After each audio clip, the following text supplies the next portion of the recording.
ছুটির দিন মানেই অনেকটা আমেজের দিন। একটু দেরি করে ঘুম থেকে ওঠা, আস্তে আস্তে কাজ করা আর বিভিন্ন প্ল্যান মনে রাখা যে আজকে এই কাজ করব সেই কাজ করব। আমাদের মেয়েদের তো ছুটি হলেও কোনো শান্তি নেই, কিন্তু কাজের পরিমাণ আরও বেড়ে যায়।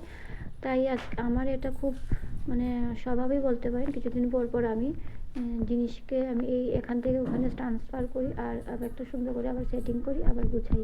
তাই আজকে কতগুলি ইনডোর প্ল্যান্ট বা বাইরে থেকে ঘরে নিয়ে এসেছি, নিয়ে জায়গা মতো সেটিং করে সাজিয়েছি। মানে ঘরটাকে আমি এইভাবে সাজাতে ভীষণই ভালো লাগে। আমি কিছুদিন পর পরই এইভাবে সাজাই।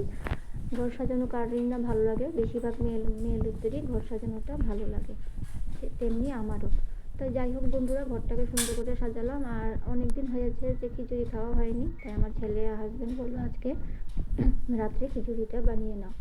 তারপর আমি খিচুড়ি বানানোর অনেক প্ল্যান করলাম। ঘরে বিশেষ কিছু সবজি ছিল না, ছিল শুধু ফুলকপি, সিম, আলু, এইসব। মিষ্টি কুমড়ো ছিল না, তাই এইসব দিয়েই আমি খিচুড়িটা বানালাম।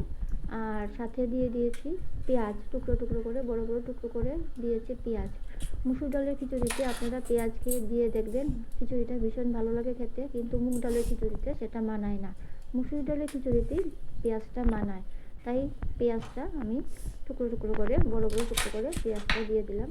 তাহলে খিচুড়িটা বানিয়ে নিলাম, তারপর ছেলেকে খেতে দিলাম। আর সাথে করে নিয়েছিলাম মাছ ভাজা। বেশ ভালো হয়েছে। তাহলে বন্ধুরা, আজকে এখানেই আমার ভিডিওটা শেষ করছি। আপনাদের সাথে দেখা হবে পরের ভিডিওতে। আপনারা সবাই ভালো থাকবেন, সুস্থ থাকবেন। টাটা।